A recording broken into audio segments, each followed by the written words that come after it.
Okay guys, yesterday we had an entertaining Super Bantamweight spectacle involving Naoya Inoue and Nery.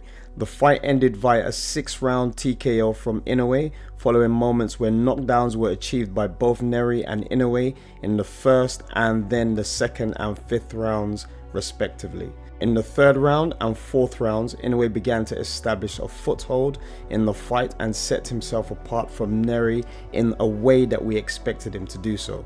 The momentum carried over into the fifth round, where Inoue cemented his dominance with another knockdown, and finally in the sixth round, Inoue knocked Nery down and the ref waved the fight off for a TKO victory. Let's take a closer look. As the bell rang for the first round, Naoya Inoue appeared more focused on landing hard and fast than easing into the fight and understanding his opponent. His approach was unfiltered and everything was about power. Nery answered the call and met fire with fire. He pressed forward at times and contested for who would impose themselves first. Caution was very much thrown to the wind. The first knockdown came after Inoue attempted to throw a lead hand uppercut on the inside with a bit of weight behind it. The uppercut only landed as a glancing blow. Inoue then tried to follow this up by throwing a right hook, but as this was more of a single shot thrown again with more power and not in combination with the uppercut, Nery was able to land a left hook first in between Inoue's punches. So Inoue began turning to his left to throw a right hook while simultaneously being struck by Nery's southpaw left hook. The surprise and compounding momentum turning Inoue sent him off balance and straight to the canvas. You could notice a more cautious but at the same time fierce approach with how Inoue began the second round. Nery had certainly gained Inoue's respect, but Inoue was not subdued in any way as he closed the first round knowing that Nery could still be hit, just like with all his other opponents. Throughout the round, Inoue consistently landed his jab to Nery's head and body.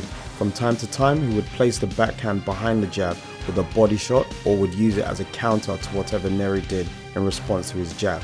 Nery, without the presence of establishing his own jab, made a poor judgment of distance and advanced with a wild left hook that caused him to lose his stance and form. Inoue used his feet to evade and then caught Nery with a well-placed left hook of his own, sending him straight to the canvas for a knockdown.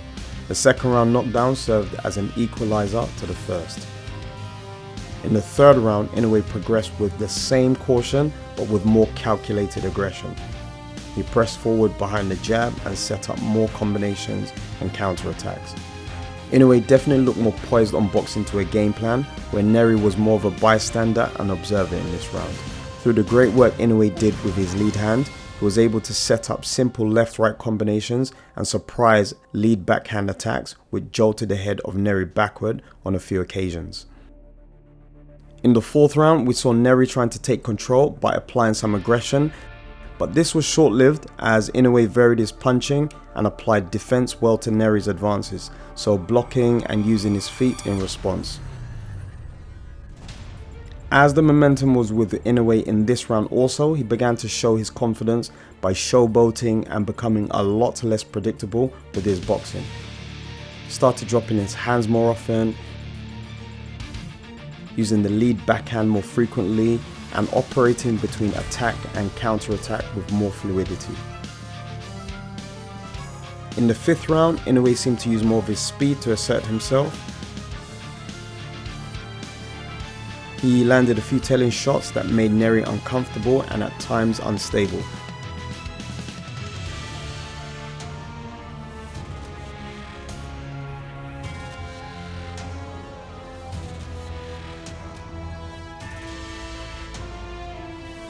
Despite this, Nery made several efforts to try and land powerful shots on Inoue. Nery was unsuccessful, but as he moved forward with aggression, there was a clash of heads that momentarily paused the fight. Once the fight resumed, the distance between them started to shorten again and they fought on the inside. Inoue threw two left hooks and the second caught Nery flush by surprise. Nery's head whipped around and he tasted the canvas again. Nery started the sixth round aggressively, but it was clear that he was still affected by the knockdown in the previous round. Nery landed a combination on Inoue, but left absolutely no impression on Inoue whatsoever. Inoue responded with his own cluster of punches and it visibly hurt Nery. Totally aware that Nery was hurt and had not found his feet, Inoue advanced with his backhand and landed it numerous times, sending Nery backward and off balance. Once on the ropes, Inoue threw a combination involving a left hook and then an uppercut that caught Nery. Inoue then landed a well-placed backhand and sent Nery to the canvas for the final time. With Nery's body slumped over the bottom rope, the ref waved off the fight and Inoue successfully defended his position as the undisputed king at Super Bantamweight in his first defense.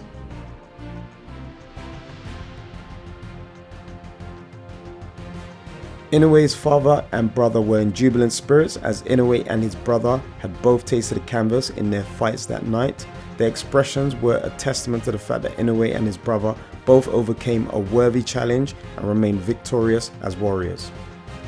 A very entertaining showdown between Naoya the Monster Inoue and Luis Pantera Nery. The question now is, what is next for Inoue? Possible defenses at Super Bantamweight between Akhmadaliev or Goodman, or even perhaps a move up in weight to claim superiority at featherweight. Like always, let me know what you guys think down below in the comments. Anyway guys, that's all for now. I really hope you've enjoyed watching the video. Please remember to smash the like button if you have enjoyed watching this particular update. Remember to leave a comment within the comment section if you want to add anything about Naoya the Monster Inoue and Luis Pantera Nery. So until my next one, peace out.